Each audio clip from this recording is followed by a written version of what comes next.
আসসালামু আলাইকুম। এটিএন বাংলার সংবাদে সবাইকে স্বাগত জানাচ্ছি অনামিকা হাসান পুনম। শুরুতে বিআরবি কেবল সংবাদ শিরোনাম।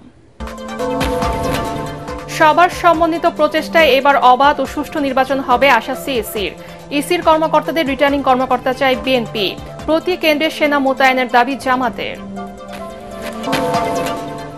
একটি মহল মব প্রেসির মাধ্যমে জুলাই গণহত্যার বিচার ভিন্ন খাতে নেয়ার চেষ্টা করছে অভিযোগ মির্জা ফখরুলের। জাতীয় স্বার্থে ভিন্ন মতকে শ্রদ্ধা জানানোর আহ্বান। নির্বাচনী আইন অনুযায়ী দলীয় প্রধান ছাড়া অন্য কারোর ছবি ব্যবহারে আপত্তি এনসিপির। ছবি ব্যবহারের বিষয়ে এনসিপির বক্তব্যকে ভুলভাবে উপস্থাপন দাবি দলটি। শেখ হাসিনার ফাঁসির রায়ের পর দেশে নাশকতার কোনো শঙ্কা নেই জানালেন স্বরাষ্ট্র উপদেষ্টা। এবারও হচ্ছে না বিজয় দিবসে প্যারেড উদযাপন। শুনছিলেন বিআরবি কেবল সংবাদ শিরোনাম, এবারে বিস্তারিত। সরকার, নির্বাচন কমিশন ও রাজনৈতিক দলগুলোর সমন্বিত প্রচেষ্টায় এবার অবাধ ও সুষ্ঠু নির্বাচন অনুষ্ঠিত হবে বলে প্রত্যাশা জানিয়েছেন প্রধান নির্বাচন কমিশনার এএমএম নাসির উদ্দিন। আগারগাঁয়ে নির্বাচন ভবনের রাজনৈতিক দলগুলোর সাথে সংলাপে একথা বলেন তিনি। ইসির নিজস্ব কর্মকর্তাদের থেকে রিটার্নিং ও সহকারী রিটার্নিং কর্মকর্তা নিয়োগ, প্রতি কেন্দ্রে 5 জন সেনা সদস্য মোতায়েন, নির্বাচনে আচরণবিধি ভঙ্গ করলে ইসিকে কঠোর ব্যবস্থা নেয়া, লেভেল প্লেইং ফিল্ড নিশ্চিত করা সহ বেশ কিছু দাবি জানায় দলগুলো। বিস্তারিত জানাচ্ছেন ইয়াসিন রানা। জাতীয় নির্বাচনকে সামনে রেখে বিভিন্ন রাজনৈতিক দলের সাথে সংলাপ করছে নির্বাচন কমিশন। বুধবার সকালে সংলাপে অংশ নেয় জামাত, এনসিপি, গণসংহতি আন্দোলন সহ 7টি দল। স্বাগত বক্তব্যে সুষ্ঠু নির্বাচন আয়োজনে সবার সহযোগিতা চান প্রধান নির্বাচন কমিশনার। আপনারা সবাই কিন্তু জাতির কাছে ওয়াদাবদ্ধ একটা সুন্দর, ক্রেডিবল, গ্রহণযোগ্য নির্বাচন নিশ্চিত করার জন্য আপনারাও ওয়াদাবদ্ধ। আমি কাউকে শুনি নাই যে আমরা একটা গ্রহণযোগ্য নির্বাচন চাই না, এমন কোনো বক্তব্য কোনো রাজনৈতিক দল দেয় না। সবাই কিন্তু একটা সুন্দর, গ্রহণযোগ্য, একটা ক্রেডিবল নির্বাচনের জন্য জাতির কাছে ওয়াদা দিয়েছেন। এ সময় আচরণবিধির নানা দুর্বলতা, প্রশাসন নিরপেক্ষভাবে ঢেলে সাজানো এবং নির্বাচনী কেন্দ্রে সিসি ক্যামেরা বসানোর জোর দাবি জানায় রাজনৈতিক দলগুলোর নেতারা। নিজস্ব প্রতীকে যাতে নির্বাচন করে সেই বিষয়ে আপনাদের অটুট থাকার জন্য আমরা আপনাদেরকে আহ্বান জানাচ্ছি। একজন সেনা সদস্য একটা ভোট কেন্দ্রে দিলে এটা খুব একটা বেশি পরিবেশের জন্য গুরুত্বপূর্ণ হয় না। সংখ্যাটা একটু বৃদ্ধি করে অন্তত 5 জন সেনা সদস্য একটা ভোট কেন্দ্রে, স্ট্যাকিং ফোর্স তো থাকেই। দুপুরে ইসির সংলাপে অংশ নেয় বিএনপি, গণ অধিকার পরিষদ সহ 6টি দল। নির্বাচনে ডিসি, ইউএনওদের বদলে নিজস্ব জনবলকে দায়িত্ব দেওয়ার পরামর্শ দেন নেতারা। নিষিদ্ধ সংগঠনের কোন নেতা নির্বাচনে অংশগ্রহণ করার সুযোগ পেতে পারে না। ধর্মীয় উপাসনালয়কে রাজনৈতিক প্রচারণার জন্য ব্যবহার না করা। আপনারা একবার সাহস করে এই সিদ্ধান্তটা নেন যে রিটার্নিং অফিসার আপনাদের নির্বাচন কমিশন থেকে থাকবে, অ্যাসিস্ট্যান্ট রিটার্নিং অফিসার আপনাদের নির্বাচন কমিশনে ডেডিকেটেড লোকেরা হবে। একটা সিদ্ধান্তের মাধ্যমে বাংলাদেশের রাজনীতিতে গুণগত পরিবর্তন আসবে। মিথ্যা ও ভুয়া তথ্য যেন না ছড়ায় সে বিষয়ে কার্যকরী মনিটরিং অথরিটি গঠনের আহ্বান জানায় রাজনৈতিক দলগুলো। ইয়াসিন রানা, এটিএন বাংলা, ঢাকা।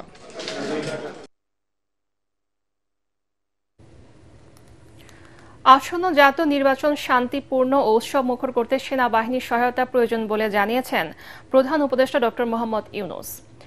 মিরপুর সেনানিবাসের ডিফেন্স সার্ভিস কমান্ড ও স্টাফ কলেজে গ্র্যাজুয়েশন সনদ বিতরণ অনুষ্ঠানে তিনি এই কথা বলেন।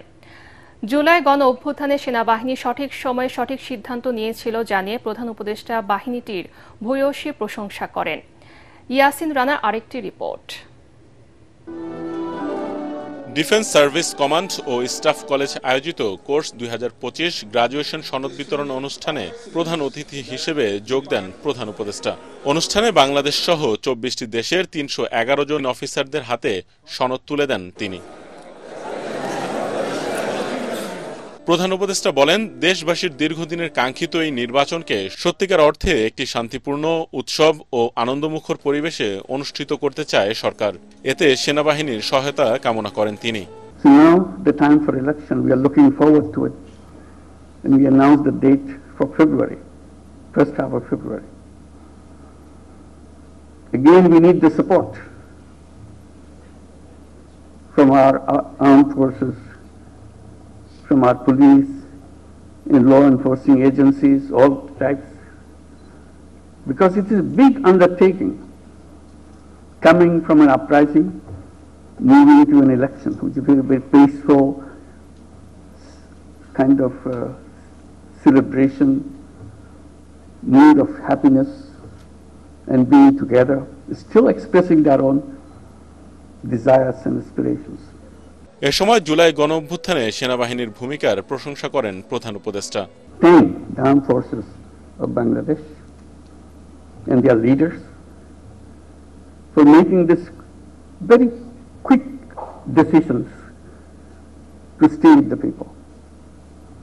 Can we give a big applause for our army and for their leaders and all the rank and file, every single person who is serving in the army and all the armed forces and the police forces.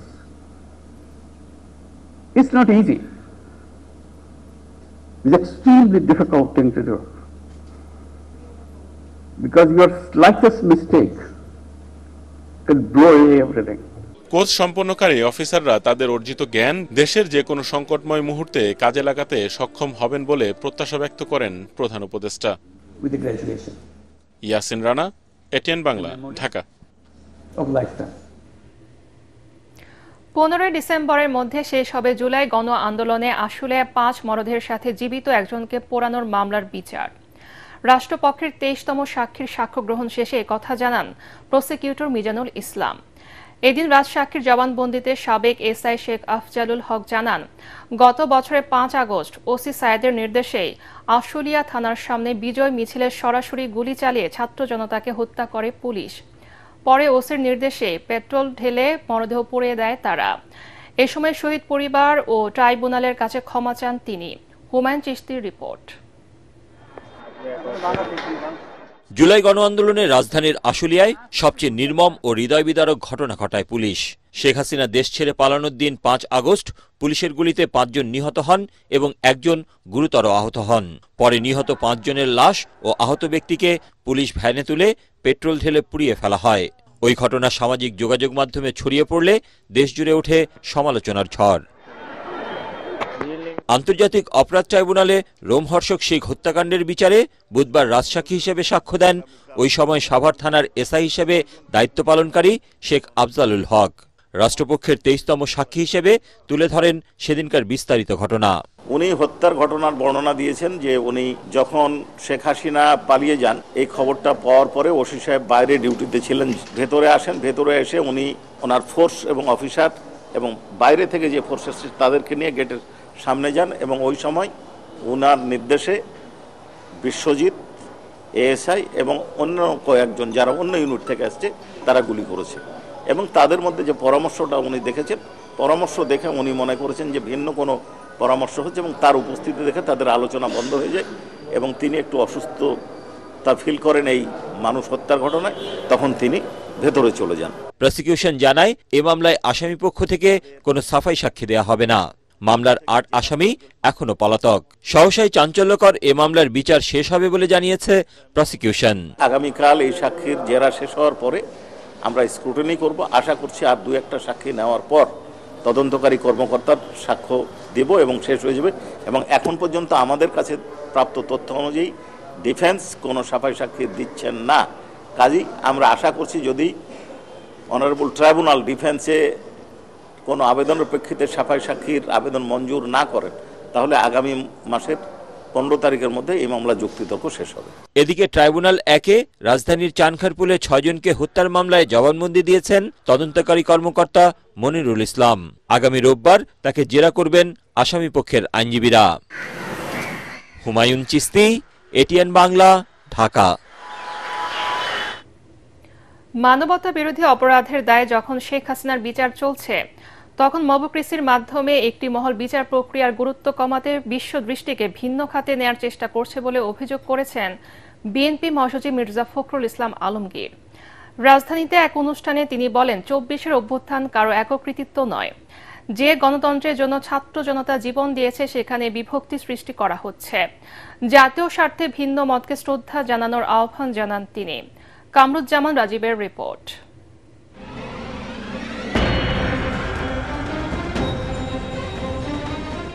ছাত্র জনতা ও গণতন্ত্রকামী রাজনৈতিক দলের ঐক্যবদ্ধ প্রতিরোধের মুখে ২৪-এর ৫ August পতন ঘটে আওয়ামী ফ্যাসিবাদী সাম্রাজ্যের। তবে পরবর্তীতে জুলাই অভ্যুত্থানের কৃতিত্বের দ্বন্দ্বে জাতীয় ঐক্যে সৃষ্ট ফাটলে এখন সংকটের কবলে দেশ। রাজধানীর একটি হোটেলে ২৪-এর গণ অভ্যুত্থানে বিএনপি শীর্ষক বইয়ের প্রকাশনা অনুষ্ঠানে বক্তারা বলেন, ২৪-এর গণ অভ্যুত্থানের পেছনে রয়েছে বিএনপির ১৬ বছরের রক্তাক্ত ইতিহাস, যা গণতন্ত্রকামী মানুষের অনুপ্রেরণা হয়ে থাকবে। এতে বিএনপি মহাসচিব বলেন, শুধু সুষ্ঠু নির্বাচনের জন্য নয়, গণতন্ত্রকে প্রাতিষ্ঠানিক রূপ দিতে বিভক্তির রাজনীতি ছাড়তে হবে। আমরা এখানে অন্যের মতকে সহ্য করতে চাই না, আমরা তাকে উড়িয়ে দিতে চাই। এই জায়গা থেকে আমাদেরকে সরে আসতে হবে। যদি আমরা সাস্টেইনেবল হতে চাই, একটা ব্যবস্থা তৈরি করতে চাই, ব্যর্থ রাষ্ট্রে পরিণত হতে না চাই, তাহলে গণতন্ত্রকে আমাদের এখানে নারিশ করতে হবে, তাকে প্রতিপালন করতে হবে। কোন দল কে জিতলো কে হারলো ইটস নট ইম্পর্টেন্ট।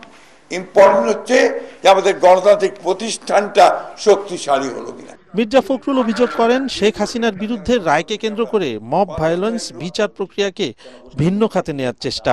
গণতন্ত্রের প্রধান বিষয় পরমত সহিষ্ণুতা, নির্বাচনের মাধ্যমে জাতিকে গণতান্ত্রিক সংস্কৃতিতে ফিরে যেতে হবে।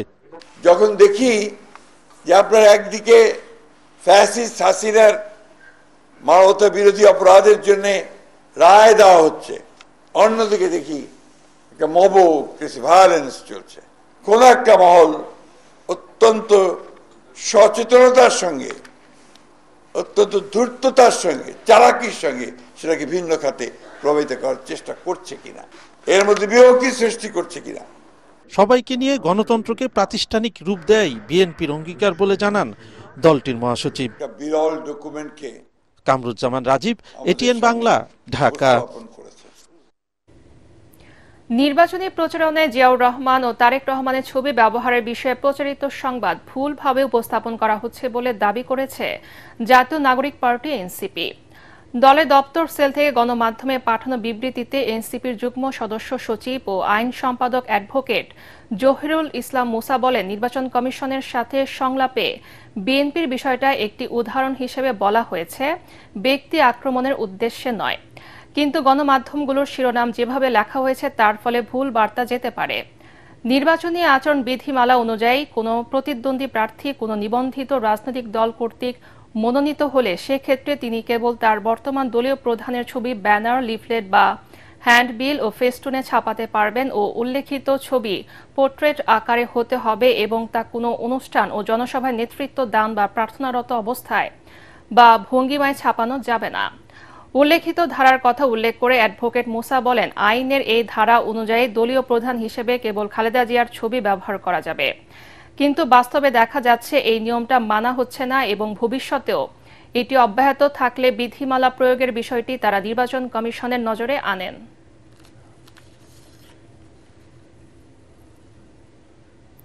সাবেক প্রধানমন্ত্রী শেখ হাসিনার ফাঁসির রায়ের পর দেশে নাশকতার কোনো শঙ্কা নেই বলে জানালেন স্বরাষ্ট্র উপদেষ্টা জাহাঙ্গীর আলম চৌধুরী। সচিবালয়ের মহান বিজয় দিবস উপলক্ষে আন্তঃ মন্ত্রণালয়ের সভা শেষে তিনি আরও বলেন, এবারও বিজয় দিবসের প্রথম প্রহরে জাতীয় প্যারেড গ্রাউন্ডে কুচকাওয়াজ হবে না। গ্রেফতারি পরোয়ানা ছাড়া সাংবাদিক মিজানুর রহমানকে তুলে আনার ঘটনা খতিয়ে দেখার কথাও জানান স্বরাষ্ট্র উপদেষ্টা। রিপোর্টে জানাচ্ছেন মাহবুব কবির চপল।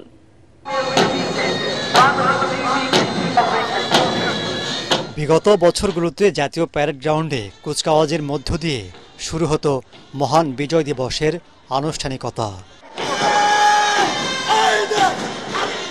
গত বছর ক্ষমতায় এসে সেটি বাতিল করে অন্তর্বর্তী সরকার।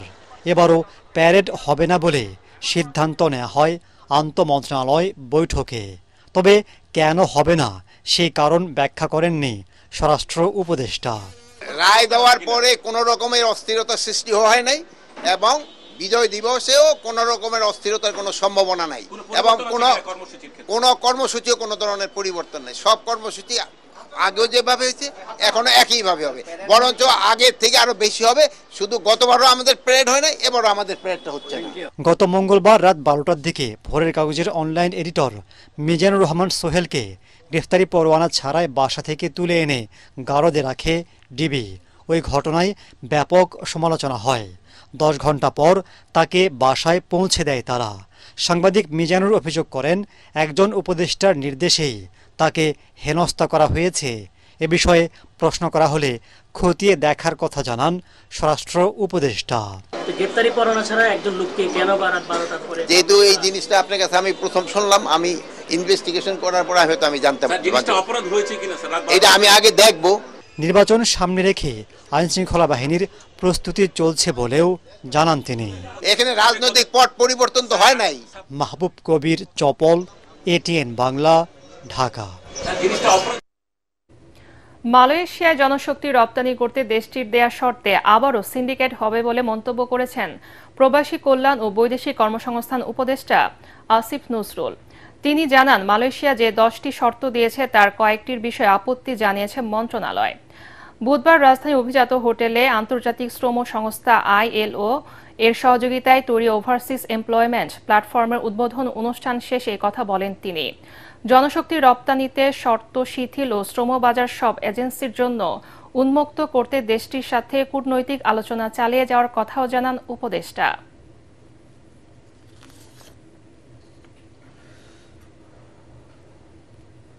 থেকে যে 10টা শর্ত দিয়েছে, কয়েকটা শর্তের ব্যাপারে আমরা স্ট্রং আপত্তি জানিয়েছি এবং আমরা বলেছি ডেডলাইনও এক্সটেন্ড করতে হবে। আমরা রিক্রুটিং এজেন্সির সাথে কথা বলে এই শর্তগুলোর কথা জানিয়েছি যে এগুলি মিট আপ করা সম্ভব না এবং এগুলি মিট আপ করতে গেলে এখানে সিন্ডিকেট হবে। আবার অল্প কয়েকটা বড় শুধুমাত্র রিক্রুটিং এজেন্ট সুযোগ পাবে, আমরা সেটা চাই না। আমরা চাই সুযোগ যতদূর সম্ভব অবারিত যেন করা হয়। এই জন্য আমরা এই শর্তগুলো রিল্যাক্স করতে বলেছি। তারা আমাদেরকে আশা দিয়েছে যে তারা এগুলি বিবেচনা করবে। তো তারা এগুলি রিল্যাক্স না করা পর্যন্ত এবং শ্রমবাজারটা আপনার সকল রিক্রুটিং এজেন্টদের জন্য যথাসম্ভব উন্মুক্ত না হওয়া পর্যন্ত আমরা তাদের সাথে যোগাযোগ এবং তাদের সাথে কূটনৈতিক আদান প্রদান অব্যাহত রাখব। নারীকে পেছনে রেখে সুন্দর রাষ্ট্র গঠনের সামনে এগোনো সম্ভব নয় বলে মন্তব্য করেছেন ধর্ম উপদেষ্টা ডক্টর আ.ফ.ম. খালিদ হোসেন। তিনি বলেন, দেশের মানুষ এখন নতুন দিনের স্বপ্ন দেখছে। আর কোনো ভেদাভেদ নয়, একে অপরের হাত ধরে এগিয়ে যেতে হবে। রাজধানীর আবু সাইদ কনভেনশন সেন্টারে হিফজুল কোরআন অ্যাওয়ার্ড অনুষ্ঠানে তিনি এসব কথা বলেন। এ সময় উপদেষ্টা বলেন, আন্তর্জাতিক অপরাধ ট্রাইব্যুনাল যারা করেছিল এখন সেখানেই তাদের ফাঁসি হলো। জুলাই বিপ্লব জাতির সামনে অনেক সুযোগ তৈরি করেছে উল্লেখ করে খালিদ হোসেন বলেন, এই সুযোগ কাজে লাগাতে না পারলে আরো 54 বছর অপেক্ষা করতে হবে।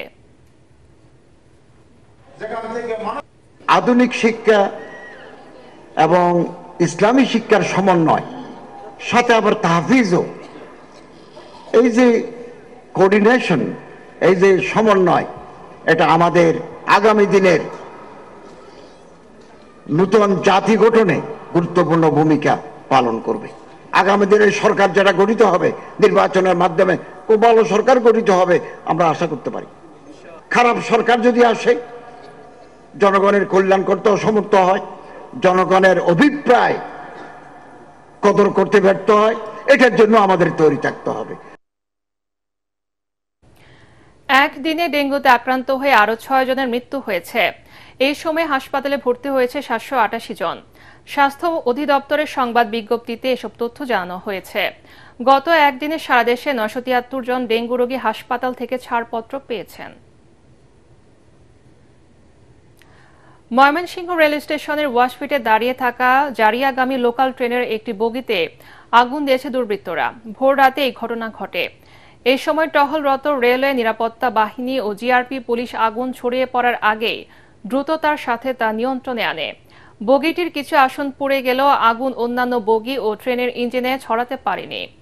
এই ঘটনার পর থেকে নিরাপত্তা ব্যবস্থা আরো জোরদার করা হয়েছে বলে জানিয়েছেন ময়মনসিংহ রেলওয়ে থানার ওসি আক্তার হোসেন। সোয়া 4টার দিকে অজ্ঞাতনামা কেউ এখানে আগুন লাগিয়ে দেয়। এতে ট্রেনের বগির যে 27 থেকে 32 পর্যন্ত একটা বড় সিট থাকে, সিটের কিছু অংশ পুড়ে যায়। এই বিষয়ে আমরা তদন্ত করতেছি এবং তদন্ত সাপেক্ষে এবং রেলওয়ে কর্তৃপক্ষের আইনগত ব্যবস্থা প্রক্রিয়াধীন রয়েছে। জমি সংক্রান্ত বিরোধে প্রায় 1.5 যুগ ধরে বন্ধ রয়েছে শেরপুরের নকলায় ফায়ার সার্ভিস ও সিভিল ডিফেন্স স্টেশন নির্মাণ কাজ। সংশ্লিষ্ট দপ্তর বলছে, জমি নিয়ে মামলার কারণে গাড়ি, পাম্প ও জনবল থাকা সত্ত্বেও চালু করা যাচ্ছে না ফায়ার সার্ভিস স্টেশনটি। দীর্ঘ ১৯ বছরেও প্রকল্পটির কাজ শেষ না হয় হতাশ স্থানীয়রা। ছোটখাটো অগ্নিকাণ্ডে পুড়ে ছাই হচ্ছে ভূস্থাপনা ও ঘরবাড়ি। শেরপুর প্রতিনিধি আব্দুর রহিম বাদলের পাঠানো তথ্য ছবিতে আরও জানাচ্ছেন জাহিদুল আলম। ২০০৬ সালে শেরপুরের নকলা উপজেলার সদরে প্রায় ৩৬ লাখ টাকায় শুরু হয় ফায়ার সার্ভিস ও সিভিল ডিফেন্স স্টেশনের নির্মাণ কাজ। ৬০% কাজ শেষ হওয়ার পর জমি সংক্রান্ত জটিলতায় প্রকল্পটি আটকে আছে ১৮ বছর ধরে। এতে অগ্নিকাণ্ড বা যে কোনো দুর্ঘটনায় নকলার মানুষকে নির্ভর করতে হয় আশেপাশের ফায়ার সার্ভিসগুলোর উপর। ফলে ছোট আগুনও অনেক সময় বড় বিপর্যয়ের রূপ নেয়। শুধুমাত্র রাজনৈতিক সদিচ্ছা না থাকার কারণে আমাদের ফায়ার সার্ভিসটা চালু করা যায় নাই। হঠাৎ করে এই সরকার পরিবর্তনের সঙ্গে সঙ্গে এই কাজটা বন্ধ হয়। বন্ধ হয়ে যাওয়ার পরে আমরা হতাশ হয়ে আসছি। ২.৫ বছর ধরে থাকতেছি, পরিষ্কার করতেছি যাতে এই নকলা ফায়ার সার্ভিস যাতে উদ্বোধন হয়। শেরপুর ২ আসনে বিএনপি মনোনীত এমপি প্রার্থী প্রকৌশলী ফাহিম চৌধুরী বলেন, রাজনৈতিক কারণে এর কাজ থেমে গেছে। দীর্ঘ প্রায় ১ যুগেরও বেশি সময় পার হয়ে গেছে। রাজনৈতিক কারণে এই প্রতিষ্ঠানটি অসম্পূর্ণ অবস্থায় থেকে যায়। আদালতের রায় পেলেই দ্রুত স্টেশনটি চালু করা হবে বলে জানান সংশ্লিষ্টরা। এই হিয়ারিংটা হয়ে গেলে আমাদের পক্ষে যদি রায়টা আসে তাহলে আমরা খুব দ্রুত আশা করছি যে স্টেশনের অপারেশনাল কার্যক্রম চালু করতে পারবো। সরকারের অনুকূলে এই রায় আসলে পুনরায় এই ফায়ার সার্ভিসের যে অসমাপ্ত কাজ সেটি শুরু হবে মর্মে তারা আমাদেরকে জানিয়েছে। জমির মামলা নিষ্পত্তি করে অসমাপ্ত ভবন নির্মাণ দ্রুত শেষ করে সরকার নকলার মানুষের দীর্ঘদিনের ভোগান্তি দূর করবে, এমনটাই প্রত্যাশা এলাকাবাসীর। Bureau report, ATN Bangla. Sirajganj শহরে যমুনা নদীর কোল ঘেঁষে গড়ে উঠছে দেশের বৃহৎ রপ্তানি প্রক্রিয়াকরণ অঞ্চল বা ইপিজেড। ফলে জমির মালিকরা দীর্ঘদিন পর যেমন তাদের জায়গার ন্যায্য মূল্য পাবেন, তেমনি অর্থনৈতিক উন্নয়ন, দারিদ্র্য বিমোচন ও বাণিজ্য ভারসাম্যহীনতা দূর হবে। দেশি বিদেশি বিনিয়োগে কর্মসংস্থান হবে লাখ লাখ বেকারের। জেলা প্রশাসক জানিয়েছেন, ইপিজেড গড়ে তোলার সব প্রক্রিয়া শেষ হয়েছে, খুব শিগগিরই শুরু হবে নির্মাণ কাজ। সিরাজগঞ্জ প্রতিনিধি ফেরদৌস হাসানের পাঠানো তথ্য ছবিতে আরও জানাচ্ছেন শরীফুল ইসলাম। নদী ভাঙন থেকে সিরাজগঞ্জ শহর রক্ষায় যমুনা সেতুর উত্তর পশ্চিমে অর্থনৈতিক অঞ্চল ২ নামে একটি প্রকল্প একনেকে অনুমোদন হয় ২০১৮ সালে। এরপর পানি উন্নয়ন বোর্ডের তত্ত্বাবধানে বাংলাদেশ সরকারের অর্থায়নে ৬৩৮ কোটি টাকা ব্যয়ে প্রায় ১৩৫০ একর জমিতে মাটি ভরাট করে সেনাবাহিনী। দীর্ঘ ৮ বছরেও অর্থনৈতিক অঞ্চল গড়ে না ওঠায় হতাশা দেখা দেয় সিরাজগঞ্জবাসীর মধ্যে। তবে দ্বিতীয় অর্থনৈতিক অঞ্চল গড়ে না উঠলেও মাটি ভরাট করা এলাকায় এবার দেশের বৃহৎ রপ্তানি প্রক্রিয়াকরণ অঞ্চল বা ইপিজেড গড়ে তোলার পরিকল্পনা নেওয়া হয়েছে বলে জানালেন জেলা প্রশাসক নজরুল ইসলাম। খুব শিগগিরই প্রকল্পের কাজ শুরু হবে বলে জানান তিনি। এখানে যদি ইপিজেড হয়, পুরো সিরাজগঞ্জের অর্থনৈতিক চেহারা পাল্টে যাবে। এখানে হিউজ কর্মচাঞ্চল্য ফিরে আসবে সিরাজগঞ্জে, আশা রাখছি, এবং পুরো সিরাজগঞ্জের অর্থনৈতিক অবস্থা পরিবর্তিত হবে। ইপিজেড গড়ে ওঠার খবরে প্রকল্পভুক্ত জমির মালিকরা দীর্ঘদিন পর তাদের জমির মূল্য পাবার আশায় বুক বেঁধেছেন। ব্যবসায়ী এবং স্থানীয়দের মধ্যেও দেখা দিয়েছে প্রাণচাঞ্চল্য। তাদের দাবি, অতি দ্রুতই যেন ইপিজেডের আলোর মুখ দেখতে পারেন তারা। আজকে এই ইপিজেড হলে ইপিজেডের মাধ্যমে আমরা এই জমির ন্যায্য মূল্য পাবো। ইপিজেডের মাধ্যমে অনেক শিল্প কারখানা, যার মাধ্যমে আমাদের কর্মসংস্থানও হবে। ব্যবসা যেহেতু তাদের ফান্ড আছে এবং তারা ইপিজেডটা করতে পারবে এবং সিরাজগঞ্জকে তারা চয়েস করেছেন। ইপিজেড যদি গড়ে ওঠে, আমি আশা করছি যে অনেক সম্ভাবনা এই অঞ্চল গড়ে উঠলে মানুষের উন্নতি হবে, আমাদের আর্থিক অবস্থার উন্নতি হবে। ইপিজেডটি নির্মিত হলে উত্তরাঞ্চলের পিছিয়ে থাকা অর্থনীতি চাঙ্গা এবং শিল্পায়ন বাড়বে বলে আশা করছে বাংলাদেশ অর্থনৈতিক zone authority BEZA. Bureau report, ATN Bangla. এবারে অর্থ সংবাদ।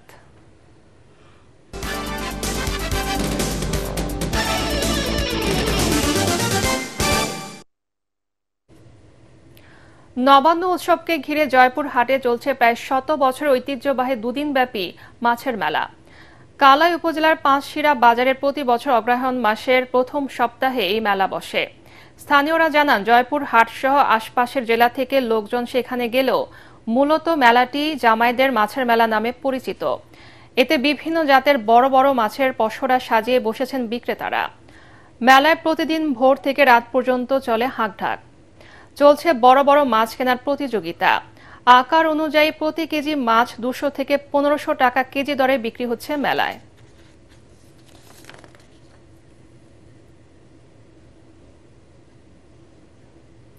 সন্ধানী লাইফ ইন্স্যুরেন্স আন্তর্জাতিক সংবাদ।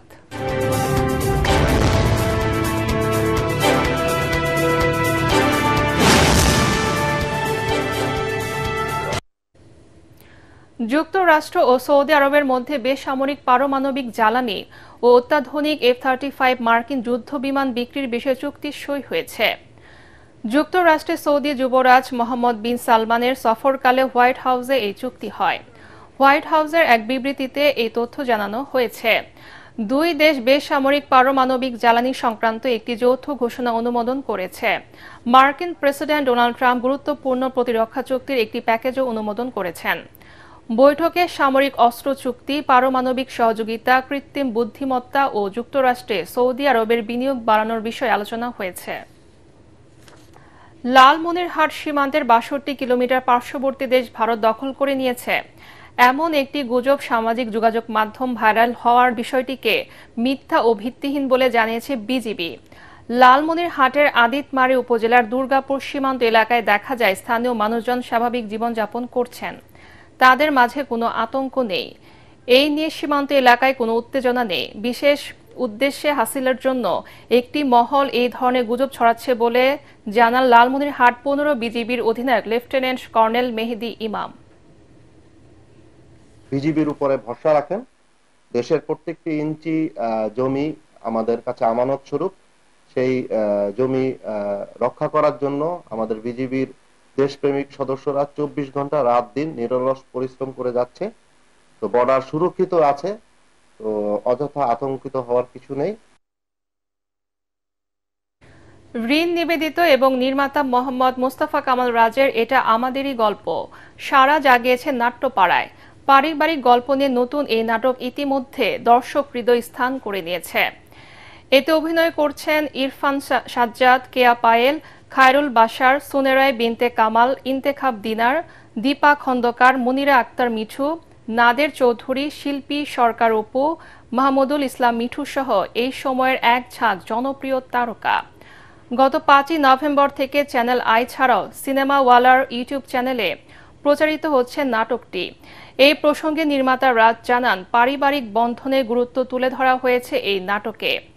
গল্পে পারিবারিক বন্ধন, ভালোবাসা, দ্বন্দ্ব আর মমত্ববোধ উঠে এসেছে।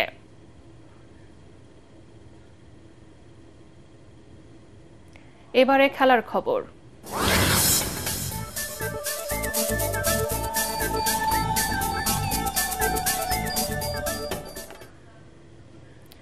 নিজের 100তম টেস্টের মাইল ফলকের ম্যাচে সেঞ্চুরি থেকে 1 রান দূরে আছেন মুশফিকুর রহিম।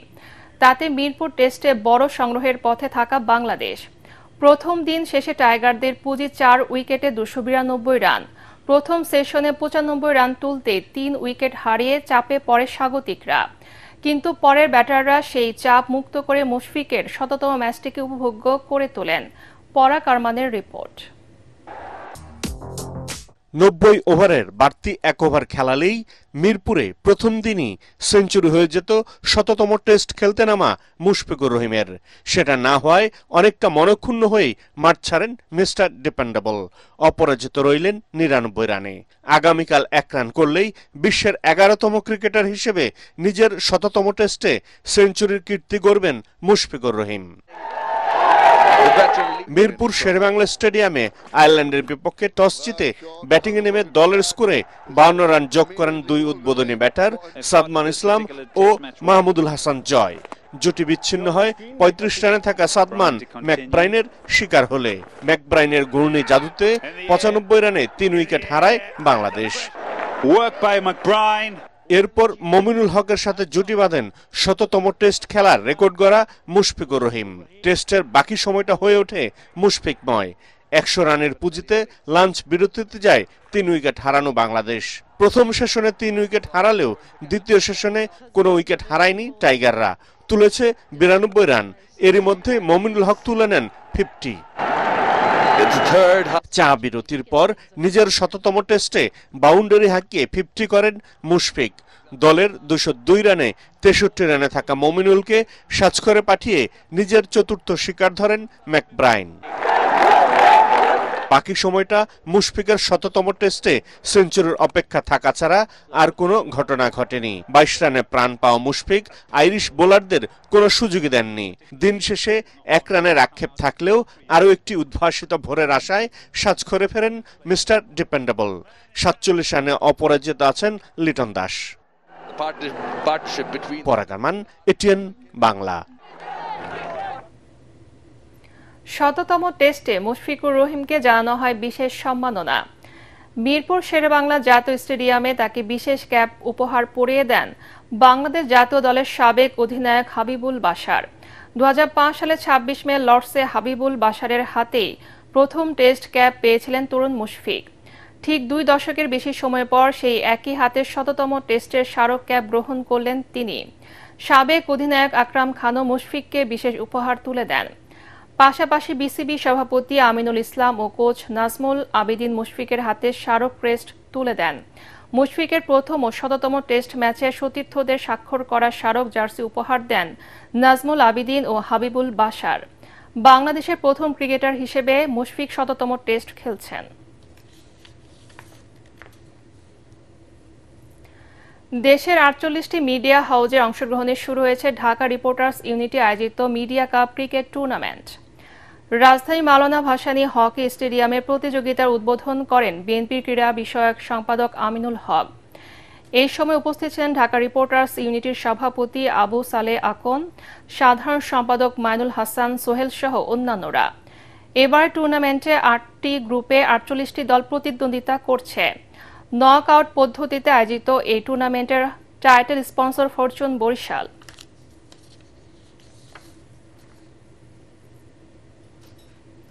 শেষ করার আগে বিআরবি কেবল সংবাদ শিরোনাম আরেকবার। সবার সমন্বিত প্রচেষ্টায় এবার অবাধ ও সুষ্ঠু নির্বাচন হবে আশা সিএসির। ইসির কর্মকর্তাদের রিটার্নিং কর্মকর্তা চায় বিএনপির প্রতি কেন্দ্রে সেনা মোতায়েনের দাবি জামাতের। একটি মহল মবক্রেসির মাধ্যমে জুলাই গণহত্যার বিচার ভিন্ন খাতে নেয়ার চেষ্টা করছে অভিযোগ মির্জা ফখরুলের। জাতীয় স্বার্থে ভিন্ন মতকে শ্রদ্ধা জানানোর আহ্বান। নির্বাচনী আইন অনুযায়ী দলীয় প্রধান ছাড়া অন্য কারোর ছবি ব্যবহারে আপত্তি এনসিপির। ছবি ব্যবহারের বিষয়ে এনসিপির বক্তব্যকে ভুলভাবে উপস্থাপন দাবি দলটির। শেখ হাসিনার ফাঁসির রায়ের পর দেশে নাশকতার কোনো শঙ্কা নেই, জানালেন স্বরাষ্ট্র উপদেষ্টা। এবারও হচ্ছে না বিজয় দিবসে প্যারেড উদযাপন।